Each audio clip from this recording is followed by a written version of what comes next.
Tuhan, karena kebaikan Tuhan sepanjang bulan ini kita telah belajar tentang kematian dan kebangkitan Kristus.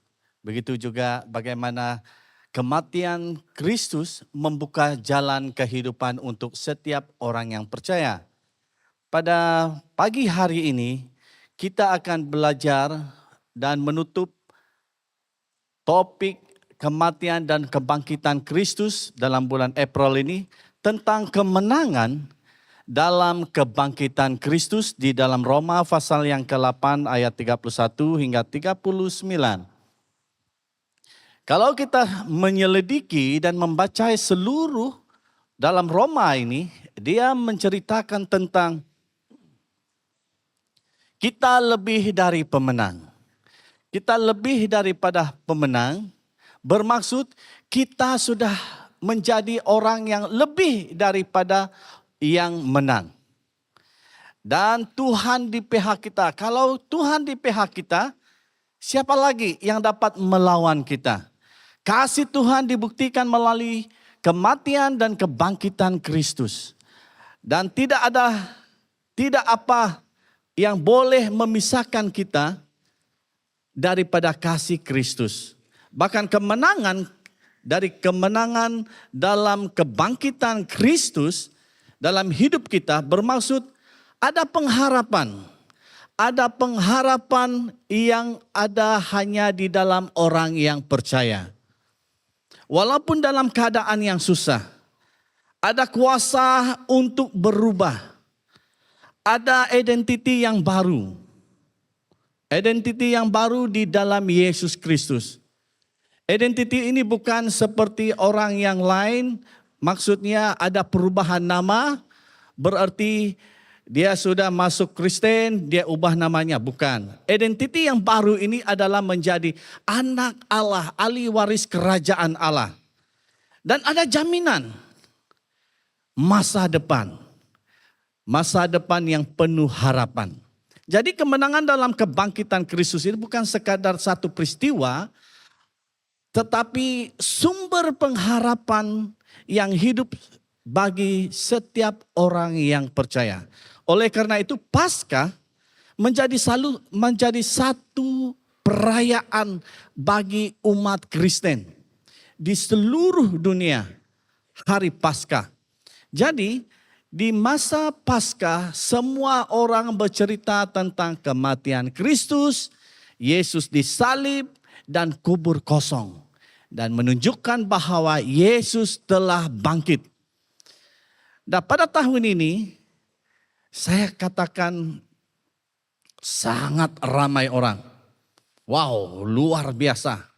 Sampai penuh. Kebiasaannya, kalau hari Jumat itu hanya penuh di gereja kita. Dan separuh-separuh lah ada di luar dan di bahasa Iban. Tetapi tahun ini penuh. Saya ceritakan ini dengan satu majelis gereja kita. Wow, tahun ini banyak orang. Satu statement yang saya juga mau katakan bahwa kita bukan hanya mau banyak orang datang, satu keramaian dan banyak orang datang memenuhi tempat ketika ibadah, tetapi apakah di dalam ibadah Paskah itu ada sesuatu hal yang baru yang kita sudah perolehi? Itu pertanyaannya. Jangan sampai kita lewati Paskah tanpa mengalami satu perubahan di dalam Paskah. Begitu juga dalam ibadah-ibadah yang lain. Tuhan menginginkan kita mengalami satu perubahan, transformasi melalui kuasa kebangkitan Kristus. Itu sebenarnya ketika kita mulai menjadi orang yang sudah lebih dari pemenang, artinya di dalam kita merayakan Paskah itu kita benar-benar menghayati dan menerima bahwa kematian Kristus, kalau bukan Kristus yang mati, pasti kita tidak mendapat keselamatan. Kita seperti ini. Kalau bukan anugerah Tuhan, kasih Tuhan, kita tidak seselesa seperti hari ini. Kalau kita melihat, memandang di Timur Tengah sekarang ini peperangan, banyak orang Kristen di sana juga. Mereka mengalami kesusahan untuk beribadah, untuk memuji dan memuliakan Tuhan seperti kita. Jadi, apa respon kita ketika kita mengalami hal yang sedemikian? Kebangkitan Kristus menandakan kemenangan yang agung dan kemenangan dinyatakan secara pribadi kepada mereka yang percaya dan menanti-nantikan Tuhan. Nah, Tuhan Yesus menampakkan dirinya kepada murid-muridnya. Bukti bahwa dia benar-benar bangkit. Yesus menampakkan dirinya kepada murid-muridnya.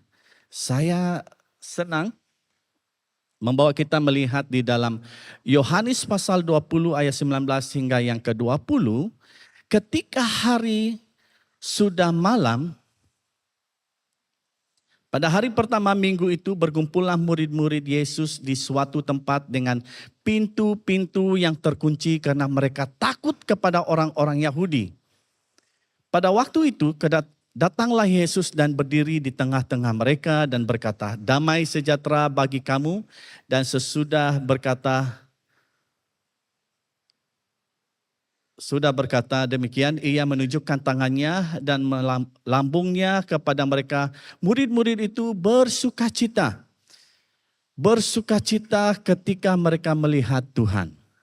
Nah, ini peristiwa setelah Yesus bangkit. Kemenangan dalam kebangkitan Kristus adalah terjadi sesudah. Sebenarnya kita sudah menerima Kristus. Kebanyakan pribadi adalah ketika mengalami perjumpaan dengan Tuhan. Begitu juga dengan murid-murid Yesus ini.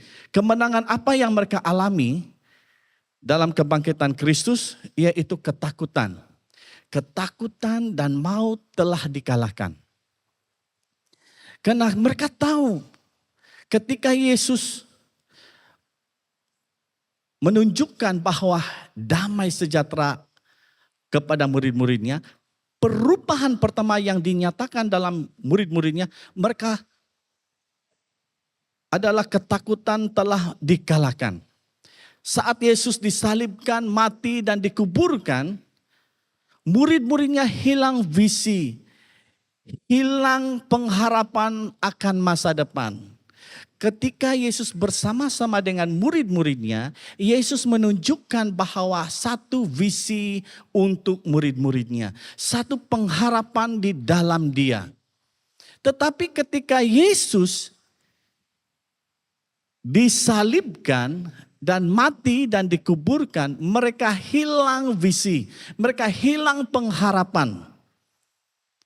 Padahal kemenangan di dalam kebangkitan Kristus itu sudah ada di dalam kehidupan mereka. Tetapi pilihan, mereka sangat takut.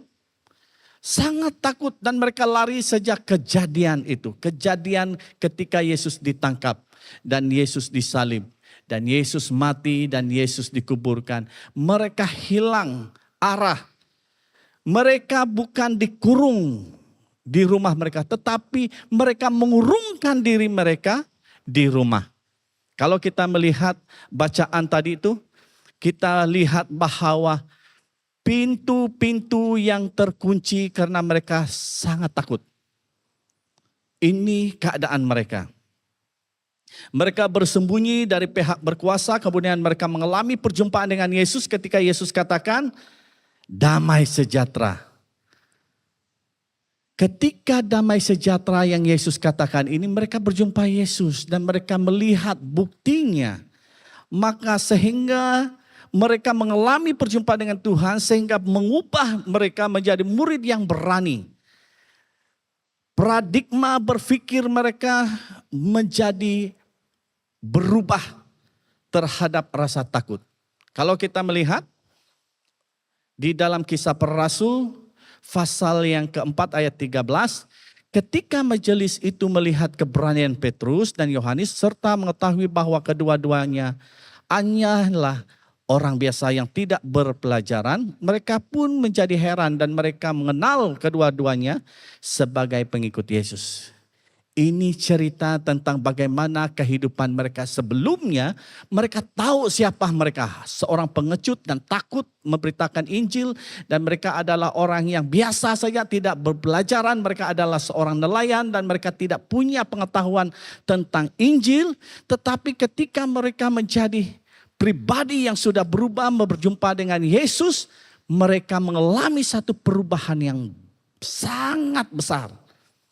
Sebelum mereka berjumpa dengan Yesus kedua kalinya, mereka merasa takut.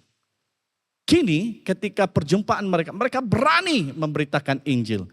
Itu sebabnya di dalam Kisah Para Rasul itu katakan, mereka ini orang biasa, tidak berpelajaran. Mereka ini adalah pengikut Yesus. Mereka tahu siapa mereka. Saudara dan saudari yang dikasihi dalam Yesus Kristus. Tuhan juga ingin kita menjadi pribadi yang sudah berubah. Perjumpaan dengan Tuhan itu menunjukkan satu perubahan yang besar dalam kehidupan kita. Kita sudah menjadi ahli waris kerajaan. Kita lebih dari pemenang sebenarnya.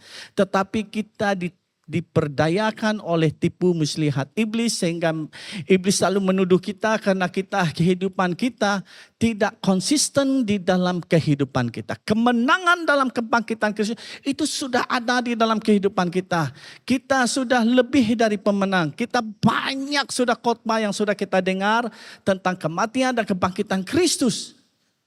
Tetapi tidak dilakukan. Kita tidak melakukan semuanya kebenaran firman Tuhan. Sebenarnya Tuhan mau kita menjadi orang yang berani, supaya ketakutan dan kebimbangan tidak lagi menguasai kehidupan kita. Sebab mereka yang sudah mengalami perjumpaan dengan Yesus itu, mereka mempunyai satu perubahan yang besar dalam kehidupan mereka. Perjumpaan dengan Tuhan. Perjumpaan dengan Tuhan bukan sekadar kita tahu siapa Yesus. Yesus anak Allah, Yesus maha kuasa, maha hadir. Semuanya bukan hanya kita tahu tentang pengetahuan kita tentang siapa Yesus. Tetapi apa hubungan kita dengan Tuhan? Kita memiliki hubungan dengan Tuhan. Sebab kemenangan di dalam kematian dan kebangkitan Kristus itu adalah satu hubungan yang dekat dengan Tuhan. Hubungan yang intim dengan Tuhan. Sebab ketakutan dan maut itu sudah dikalahkan. Buktinya ketika murid-murid Yesus kita lihat di dalam pelajaran ini sepanjang bulan April ini kita sudah belajar tentang Petrus. Simon Petrus. Simon Petrus terkenal dengan keberaniannya. Dan kehidupannya dan perubahan hidupnya. Tuhan juga ingin kita mengalami satu kepercayaan. Iman menjadi lebih kuat. Iman percaya kita lebih kuat. Keraguan diganti dengan keyakinan bahwa Yesus Kristus adalah Tuhan yang luar biasa dalam kehidupan kita. Dan kita memiliki hubungan yang intim dengan Tuhan. Di dalam doa kita. Bagaimana kita menjadi lebih dari pemenang? Kita mengetahui Yesus saja tetapi kita tidak punya hubungan yang intim dengan Tuhan di dalam doa kita. Di dalam doa kita itulah kita memiliki satu persekutuan dengan Tuhan. Doa adalah mempunyai hubungan yang erat dengan Tuhan. Lewat membaca firman Tuhan kita membaca kebenaran firman Tuhan. Firman Tuhan adalah firman yang hidup. Firman yang hidup. Ketika kita memiliki hubungan yang intim dengan Tuhan itu bukan hanya kita tahu nama Tuhan Yesus Kristus, tetapi memiliki hubungan yang erat dengan Tuhan di dalam hubungan kita dengan doa kita. Dalam kita membaca firman Tuhan. Jadi sangat simpel sebenarnya. Kemenangan di dalam Kristus itu sudah kita peroleh. Kita sudah ada kartu. Kita ini adalah ahli waris kerajaan Allah. Perubahan hati dan cara hidup itu harus ada di dalam kehidupan kita. Kalau kita menjadi orang yang lebih dari pemenang. Kalau kita melihat Simon Petrus. Simon Petrus adalah pribadi sebelum Yesus mati, dia adalah orang yang berani. Dia mau mencoba. Ketika Yesus berjalan di atas air, dia juga mau berjalan di atas air. Dia tahu mukjizat yang Tuhan telah lakukan. Begitu juga dengan ibu mertuanya yang sakit. Di dalam Markus pasal 1 ayat 29 hingga 31, dia tahu ketika ibu mertuanya demam panas dan Yesus menyembuhkan. Dia tahu mukjizat dan kuasa Yesus. Tetapi ketika Yesus disalibkan, mereka hilang. Dan mereka mengurungkan diri mereka di rumah dan tutup kuat-kuat. Kalau kita baca firman Tuhan yang tadi di dalam Yohanes, mereka tutup pintu-pintu. Semua pintu ditutup dan mereka mengurungkan diri mereka. Bukan dikurung tetapi mereka bersembunyi. Takut orang Yahudi untuk mencari mereka. Nah, ketika mereka berjumpa dengan Yesus, satu perubahan yang baru yang mereka alami. Mereka bangkit daripada ketakutan ini. Mereka menjadi orang yang berani. Begitu juga dengan Paulus. Paulus seorang yang penganiayaan jemaat. Dia tahu semua dengan hukum Taurat dan seluruh firman Tuhan. Tetapi dia tidak percaya tentang kematian dan kebangkitan Kristus. Karena itulah setiap orang yang percaya dianiaya oleh tim Saulus pada masa itu. Dan ketika dia perjalanan untuk menuju ke Damsyik, dan ketika itulah satu perubahan yang baru. Perjumpaan dengan Yesus. Pada pagi hari ini, kemenangan dalam kebangkitan Yesus Kristus itu, apa yang sudah kita alami di dalam kehidupan kita? Pertanyaannya, kalau kita belajar tentang murid-murid Yesus, pada pagi hari ini kita belajar dengan pribadi kita. Kita refleksi diri kita, menyelidiki pribadi kita. Apakah kemenangan yang Yesus tentang kematian dan kebangkitan Kristus dalam kehidupan saya ini? Perubahan apa sebelum ini? Dan sudah menjadi orang Kristen dan menjadi murid Yesus, apakah ada perubahan saya ini? Apakah kita seperti murid Yesus yang hilang visi mereka? Dan hilang pengharapan kita? Kemenangan di dalam Kristus ada perubahan. Mesti ada perubahan. Perubahan. Apakah seperti lagu Aku Masih Seperti Yang Dulu? Perubahankah itu? Dia masih seperti yang dulu. Perubahan itu adalah sesuatu yang berubah.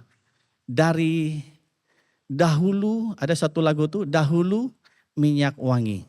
Sekarang minyak angin. Nah, ini satu perubahan juga. Perubahan yang saya katakan di sini, satu perubahan yang meningkat di dalam kehidupan kita. Peningkatan para murid Yesus tidak lagi hidup dalam ketakutan. Mereka memberitakan kabar baik. Mereka setia memberitakan kabar baik. Karena mereka berjumpa dengan Yesus. Ketika mereka dalam ketakutan, Yesus hadir di tengah-tengah mereka. Damai sejahtera untuk kamu.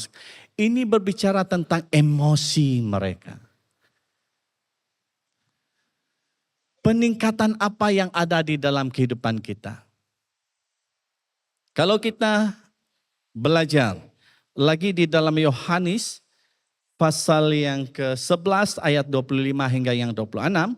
Jawab Yesus, akulah kebangkitan dan hidup. Barang siapa percaya kepadaku, ia akan hidup walaupun ia sudah mati. Dan setiap orang yang hidup dan yang percaya kepadaku tidak akan mati selama-lamanya. Percayakah engkau akan hal ini? Ini cerita tentang Lazarus yang telah mati dan saudaranya Maria dan Marta memanggil Yesus. Dan mereka tahu bahwa Yesus akan menyembuhkan dan membangkitkan Lazarus. Dan ayat ini bukan cuma tentang kematian tetapi harapan dan kehidupan yang kekal bagi orang yang percaya. Ini pelajarannya. Sangat jelas untuk kita, kemenangan dalam kebangkitan Kristus itu ada hidup yang kekal. Ada hidup yang kekal. Bagaimana dengan Anda? Apakah kita yakin bahwa bersama Yesus kita telah mengalahkan maut dan ketakutan di dalam kehidupan kita? Was-was lagi. Apakah betul? Dapatkah? Sebenarnya kita lebih dari pemenang. Ketika kita dibaptis, kita menjadi satu pengakuan iman percaya kita. Baptisan tidak menyelamatkan. Tetapi baptisan adalah tanda orang yang percaya kepada Tuhan. Tanda orang percaya itu dia mengaku bahwa Tuhan itu sebagai Tuhan dan Juru Selamat dia. Karena itu firman Tuhan mengajar kita, iman percaya kita inilah yang memulihkan kehidupan kita. Baptisan tidak menyelamatkan, tetapi tanda orang yang sudah percaya. Sebab ketika Anda sudah dibaptis, kita adalah lebih dari pemenang. Kemenangan dalam kebangkitan Kristus itulah iman percaya kita. Kita percaya bahwa Yesus yang mati dan dikuburkan dan bangkit, itulah iman percaya kita orang Kristen.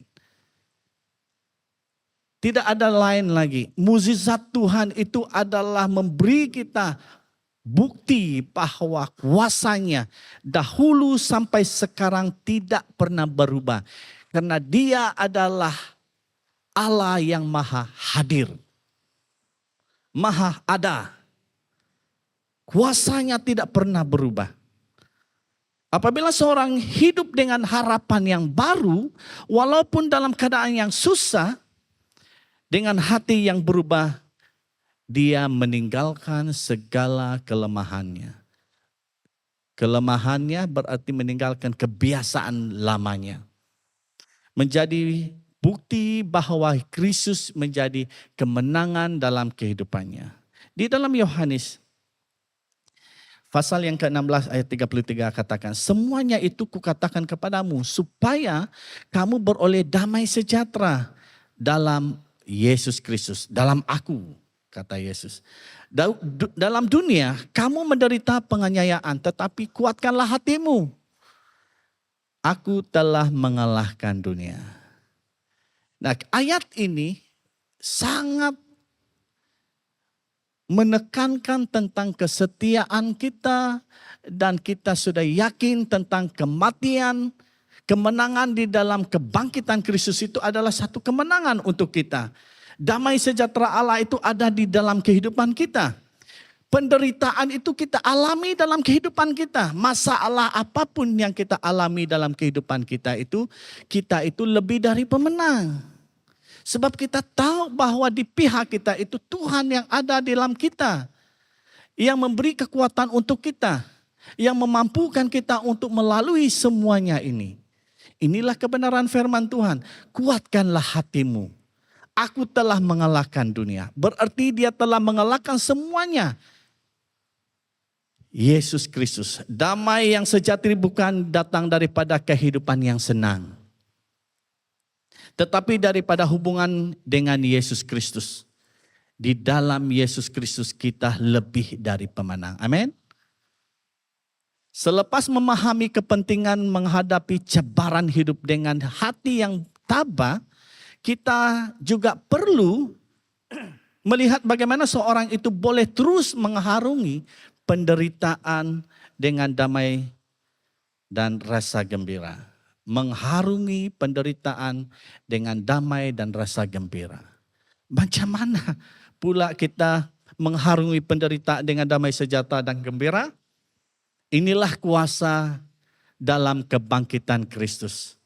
Yang Tuhan inginkan nyatakan dalam kehidupan setiap pribadi kita. Kemenangan di dalam kebangkitan Kristus itu melalui kematian Kristus dan kebangkitannya di dalam setiap pribadi kita. Dalam kehidupan kita Jadi hari Paskah itu memperingatkan tentang kemenangan di dalam kebangkitan Kristus. Bukan hanya kita, setiap bulan April kita harus mengingatkan hari ini dan sudah selesai semuanya berjalan dan kita kembali lagi dengan hidup normal kita. Ya biasa lagi. Hanya kita selalu cara, wow tahun ini saya sangat letih lah. Wow Paskah tahun ini sebab kita sudah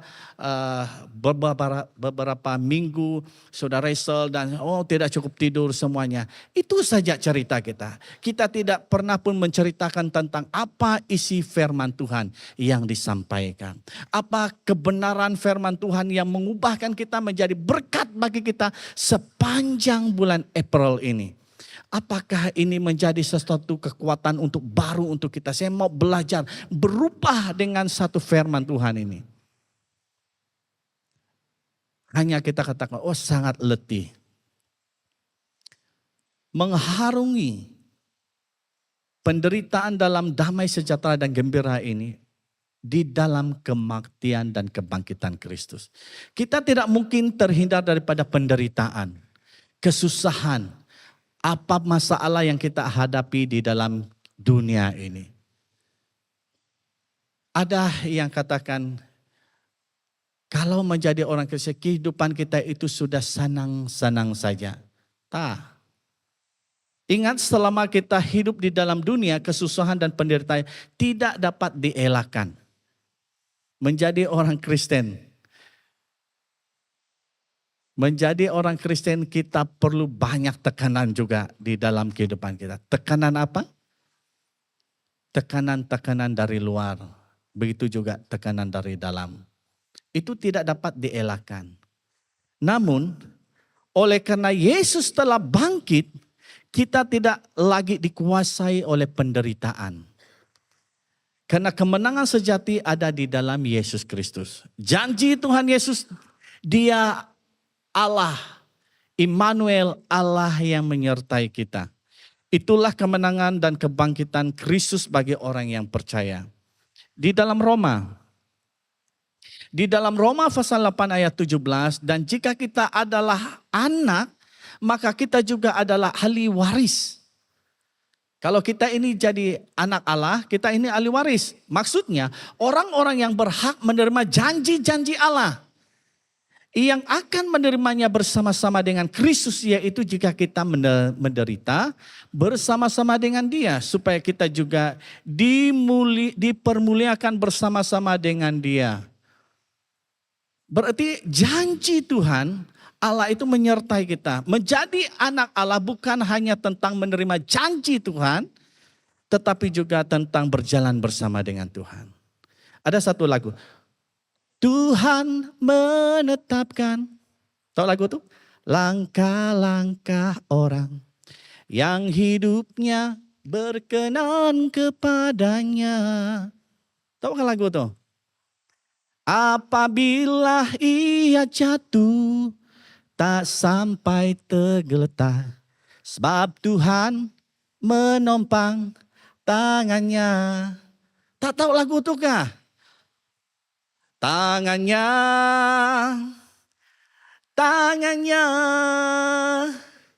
sebab Tuhan menompang tangannya.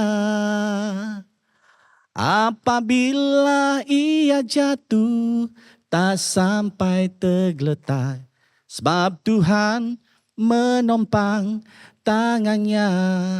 Siapa yang menompang tangannya? Sebab Tuhan menompang tangannya. Tiap langkah kita ini dijaga Tuhan. Sebab kita ini anak Tuhan. Itu janji Tuhan. Karena itu penderitaan dan apapun masalah yang kita hadapi, Tuhan itu menetapkan langkah-langkah orang. Hanya yang hidup berkenan kepadanya. Oh, saya tak berkenan padanya kah? Semua kita itu berkenan kepadanya. Yang hidupnya berkenan kepadanya. Yang hidupnya tak berkenan kepadanya, apakah Tuhan berkenan padanya? Itu urusan Tuhan. Menjadi anak Allah itu penderitaan. Karena disitulah kita dibentuk. Dan disitulah kita itu melihat kemuliaan Tuhan.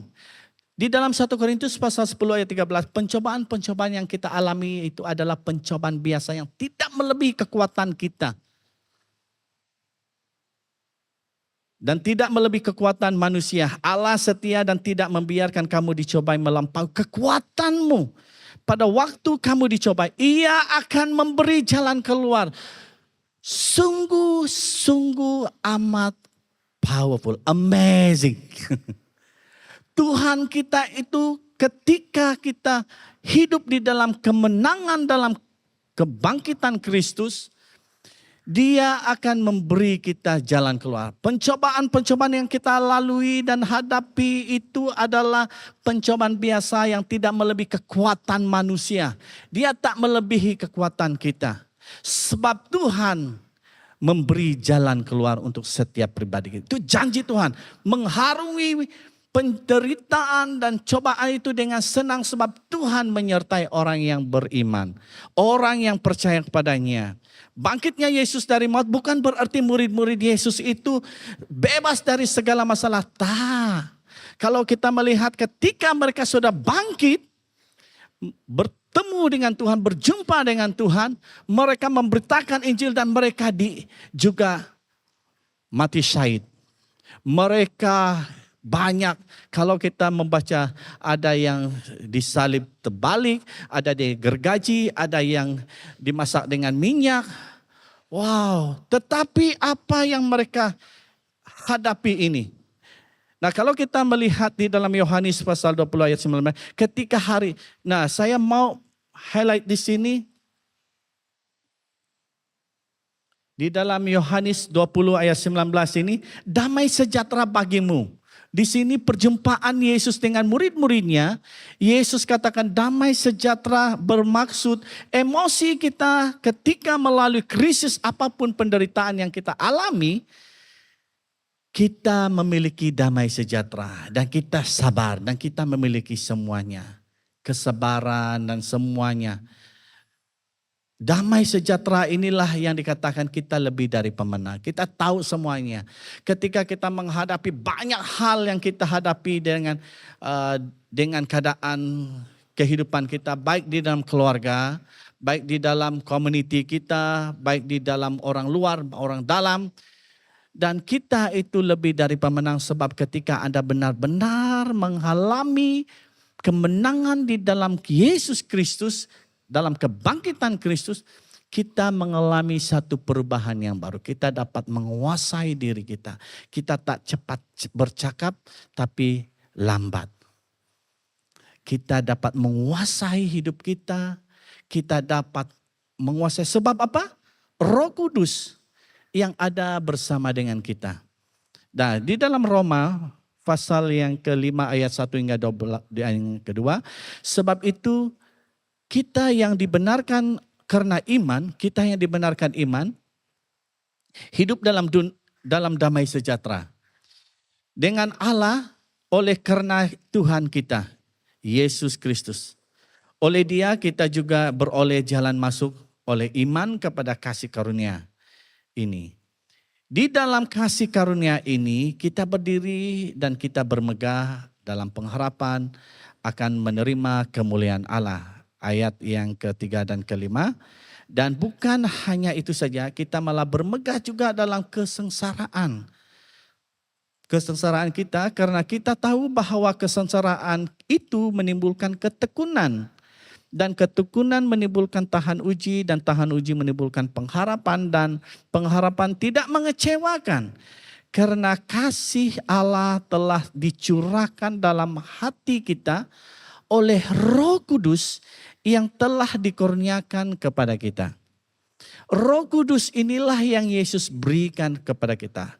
Kuasa kebangkitan yang kita alami akan menimbulkan pengharapan. Apabila kita mengalami kesusahan, pengharapan inilah yang membawa kita kepada segala kebaikan. Sebab iman percaya kita kepada Yesus, penyertaan Tuhan, Yesus menyertai kita. Oleh sebab itu, kita mampu menghadapi cabaran itu dengan tenang, segala penderitaan yang kita alami. Sebab jika diizinkan oleh Tuhan, ia akan dipakainya untuk membawa kebaikan untuk kita. Apapun penderitaan yang kita alami, masalah yang kita alami di dalam pekerjaan kita, di dalam bisnis kita, jika Tuhan izinkan itu terjadi di dalam kehidupan Anda, itu mendatangkan untuk kebaikan untuk Anda dan melihat perbuatan Allah dan tangan Tuhan menyertai dalam seluruhnya. Jika Tuhan izinkan. Kalau kita melihat banyak tokoh-tokoh dalam Alkitab, Yusuf, saudara-saudara Yusuf mereka-rekakan hal bahwa mereka mau membunuh Yusuf dan banyak hal lagi. Mereka buangkan Yusuf di sumur yang kosong, bahan dijual. Dan ini perjalanan Yusuf. Manusia mereka-rekakan hal penganiayaan, hal yang tak baik sehingga Yusuf dijual. Dan di dalam dia dijual dan di dalam perjalanan hidup Yusuf, Yusuf menjadi pribadi yang tahu Yesus menyertai dalam hidupnya. Sehingga di akhir ceritanya Yusuf menjadi nomor 2 di Mesir. Ini jika Tuhan izinkan itu terjadi. Tuhan melakukan hal-hal itu mendatangkan kebaikan untuk Anda. Begitu juga dengan Daniel.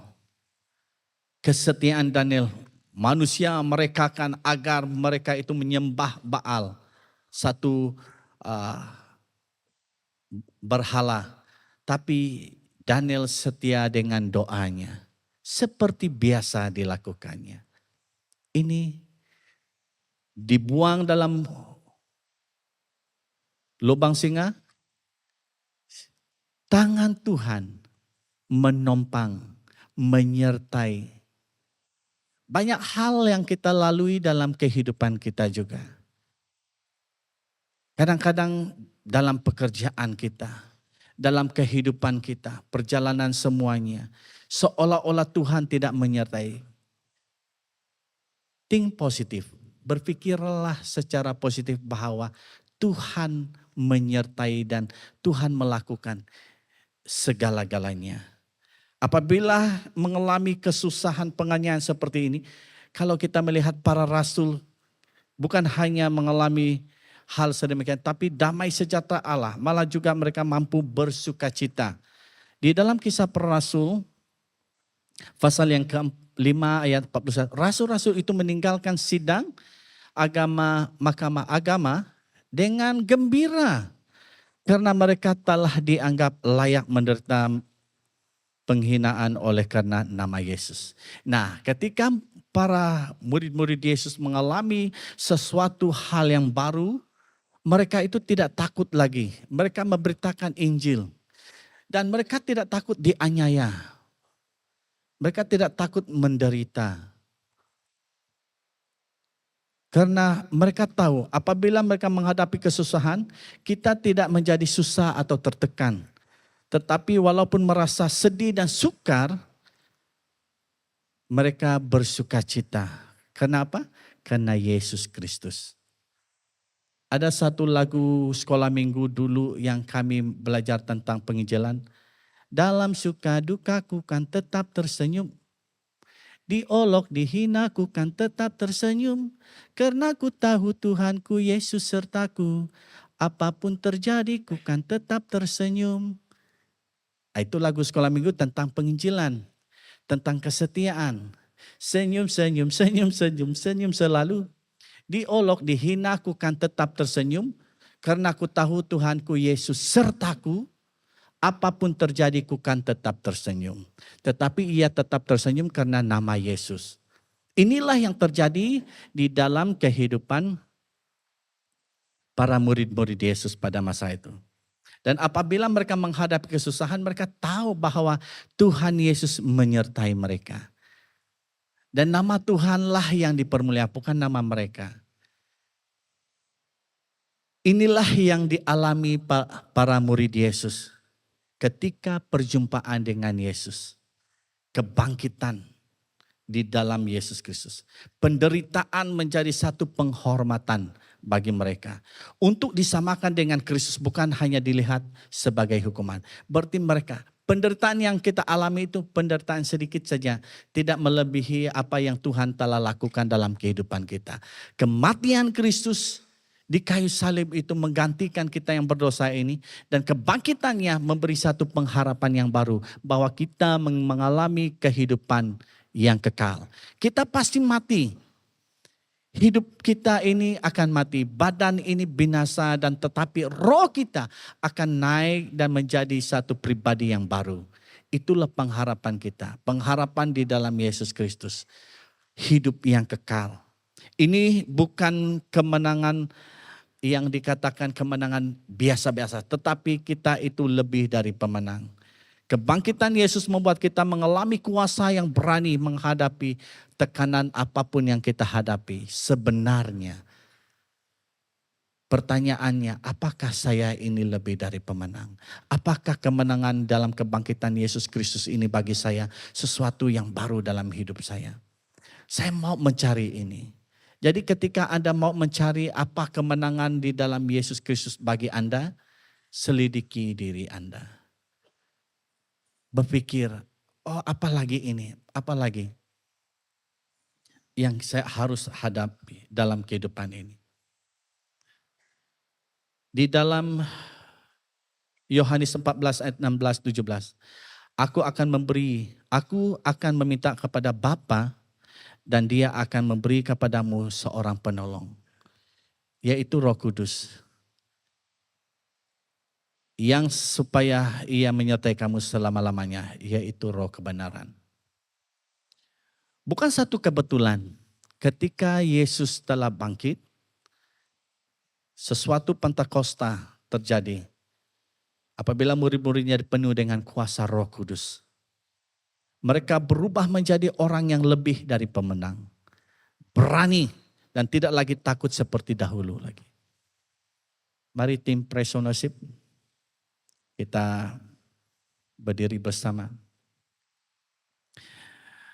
Di dalam kehidupan kita, ketika kita menjadi pribadi yang lebih dari pemenang, Roh Kudus yang memberi kita kemampuan.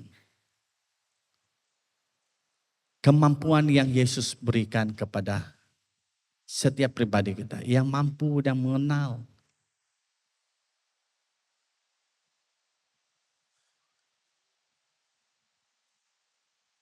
Murid-murid Yesus mampu mengalami kuasa tersebut apabila paradigma berpikir mereka itu berubah oleh Roh Kudus. Roh Kudus itulah yang memberi satu perubahan baru dalam kehidupan kita. Melihat dari sudut cara pandang Allah di dalam apa yang kita alami dalam hidup ini.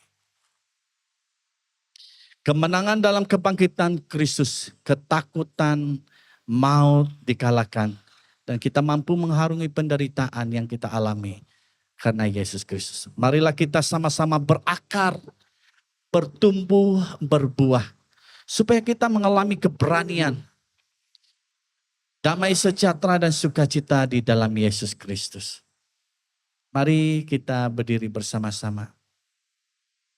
Kita mau naikkan syukur karena terlalu besar kasih Tuhan. Bukti kasih Yesus Kristus yang menderita bagi setiap pribadi kita. Tetapi apakah respon kita? Kemenangan di dalam Yesus Kristus. Maut dikalahkan, ketakutan telah dikalahkannya. Mengharungi penderitaan ini dengan sukacita ketika kita mengalami Roh Kudus yang ada di dalam kehidupan kita. Sebab itu yang Yesus janjikan. Aku memberikan kepada seorang penolong, yaitu Roh Kudus. Roh penolong, roh kebenaran yang memberdekakan setiap pribadi kita.